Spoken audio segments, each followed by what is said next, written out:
वज़ीर आज़म ने भी कौमी सलामती के इजलास में भारतीय हमले पर तशवीश का इजहार किया और अफवाज पाकिस्तान को भारतीय जारिये से निपटने के लिए फ्री हैंड भी दिया। आज ISPR ने भी भारत को वार्निंग देते हुए कहा है कि हमले के जवाब के लिए जगह और वक्त का तयन हम करेंगे। आज कौमी असम्बली का ऐवान भी पाकिस्तान जिंदाबाद के नारों से गूंज उठा।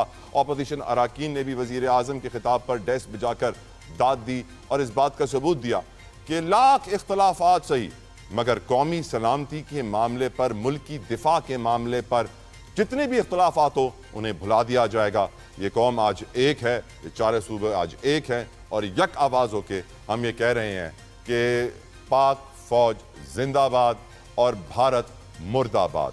हमारे साथ हमारे मेहमान मौजूद हैं, पैनलिस्ट जिनके साथ हम डरेंगे।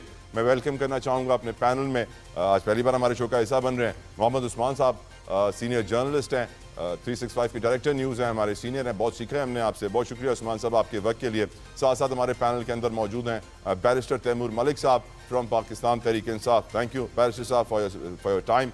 अब्दुल्ला हमीद गुल साहब हमें ज्वाइन करेंगे, साथ साथ मुनव्वर हुसैन साहब मुनव्वर हुसैन पवर साहब जो कि बैनुल अक़वामी उमूर इंटरनेशनल रिलेशंस के एक्सपर्ट हैं, वो भी हमारे पैनल का हिस्सा बनेंगे। मैं आगाज़ करना चाहूँगा गुफ्तगू का उस्मान साहब से। उस्मान साहब, वक्त आ गया है, ये वक्त है कि हम दुनिया को बताएं कि हिंदू फोबिया ने पाकिस्तान पे हमला किया है।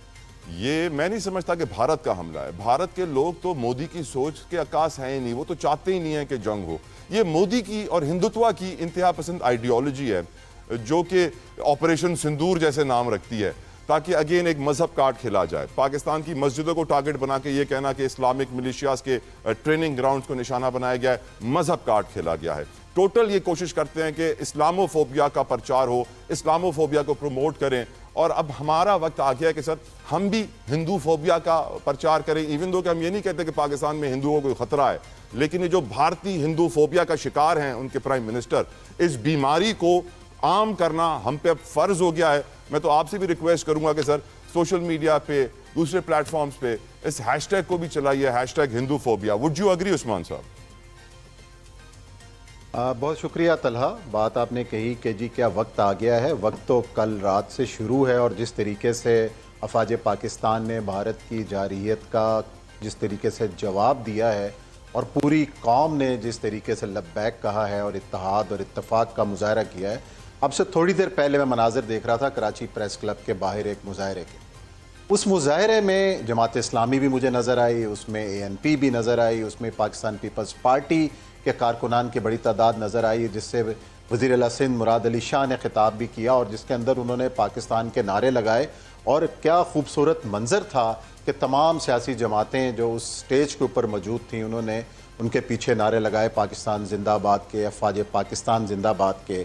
तो ये एक मनाजर पूरे पाकिस्तान में देखे जा रहे हैं और जिस तरीके से हमारे जवानों ने और ख़ास तौर पर पाक फ़िज़ाइया के जवानों ने एक बाजी पलटी है और 80 के करीब जो भारत के लड़ाका तैयारे थे इस कम्बैट में शरीक थे और 30 से ज़्यादा हमारे, और जिस तरीके से हमने उसका जवाब दिया है और उनका जो गरूर खाक में मिला है वो पूरी दुनिया ने देख लिया है।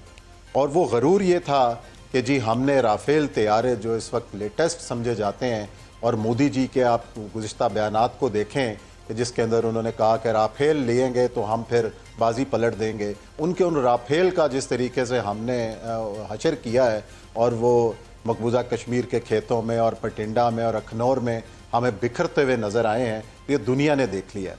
आपने बात की हिंदुवाता की, तो हिंदू एज ए मज़हब जो है वो ज़ाहिर है एक अमन पसंद कौम है और उस अमन पसंद कौम को जिस तरीके से नरेंद्र मोदी और BJP और RSS इस्तेमाल कर रही हैं और हिस्टेरिया के लिए, इस्लामोफोबिया के ख़िलाफ़ खड़ा करने की कोशिश कर रही हैं। अब ये देखें, एक तरफ ये सोच है और दूसरी तरफ भारत के अंदर ख़ुद जो अपोजिशन जमातें हैं, कांग्रेस है, उसके अलावा और बहुत सारी जमातें हैं जो मोदी के इस जो इक़दामात हैं उस पर खुल्लम खुला तनकीद भी करते हुए नज़र आई हैं कि वो हिंदुवाता को और एक पूरी एक कौम को किस तरीके से मज़हब के मुकाबले पर खड़ा कर रहा है। और जैसे उसने एक देखें सिग्निफिकेंट काम ये किया कि पाकिस्तान के जो मेन शहरों में और जो भी टारगेट हिट किए हैं वो टारगेट क्या थे, वो मसाजिद थी और जो उसके अंदर जो लोग शहीद हुए हैं 26 के करीब, वो कौन लोग थे?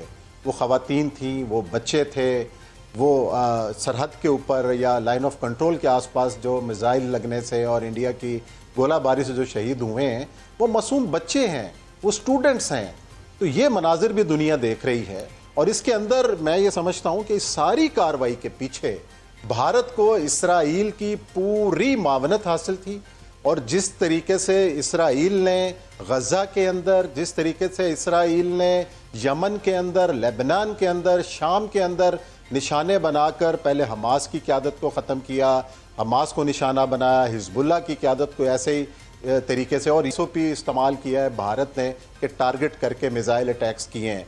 अब उसका जवाब पाकिस्तान किस तरह देता है, ये भी आपको आने वाले चंद घंटों में या आज रात को ही पता चल जाएगा कि जिस तरीके से पाकिस्तान की कौमी असम्बली के अंदर एक मुत्तफ़िका करारदाद पेश हुई है, पूरी कौम ने जो है वो एक गो हेड दिया है अपनी फ़ौज पाकिस्तान को, नेशनल सिक्योरिटी काउंसिल के इजलास में गो हेड मिला है। और उससे पहले भी हमारी क़यादत ये बात करती रही है कि जिस तरीके का भारत एक्ट करेगा, जंग तो भारत शुरू करेगा, इख्तिताम फिर हम करेंगे। और आज आपने देखा कि भारत ने जैसे इन मसाजिद को, 7 मसाजिद को निशाना बनाया है, इसी तरीके से पाकिस्तान के जो बड़े वाटर प्रोजेक्ट्स हैं, नीलम झेलम, और उसके अलावा एक दूसरा वाटर प्रोजेक्ट है, उसकी तस्वीर भी हम सुबह से देख रहे हैं, उनको हिट किया है। और उनको हिट करके भी एक जो है ना वाज़ेह पैगाम भारत ने देने की कोशिश की है, और जिसका जवाब जो है वो मेरा ख्याल है भारत को जल्द मिलेगा। और इम्कान यही है कि जो कल से भी खबरें आ रही थी कि बगलियार डैम है, इस किस्म के और मुतनाज़ा डैम जो भारत ने बनाए हैं, तो मेरा तो ख्याल है कि पाकिस्तान को इसके जवाब में उनको भी हिट करना चाहिए। सर, जो है वो हमारा पानी का मसला जवाब दे रही है, पाक फौज भरपूर जवाब दे रही है, पर एज मीडिया पर्सनालिटीज हमारा ये फर्ज है कि हम बयानिए की जंग में भरपूर किरदार अदा करें। और मैं समझता हूं आपका ये फर्ज है कि आप कहें हिंदू फोबिया मुर्दाबाद, और हिंदू फोबिया की टर्म को आपने एक बार भी यूज नहीं किया जवाब में, जबकि मेरे सवाल में 10 बार यूज हुई थी। बिल्कुल करना चाहिए, मैं बिल्कुल करना चाहिए। मेरा तो पॉइंट ये है कि मैं एज ए हिंदू मजहब, मैं इस बात पर यकीन नहीं रखता कि हिंदू सारे ही ऐसे हैं, अमन पसंद भी हैं, लेकिन बहुत अच्छे हैं हिंदू बहुत अच्छे हैं, लेकिन मोदी को जो बीमारी है वो हिंदू फोबिया है ना साहब।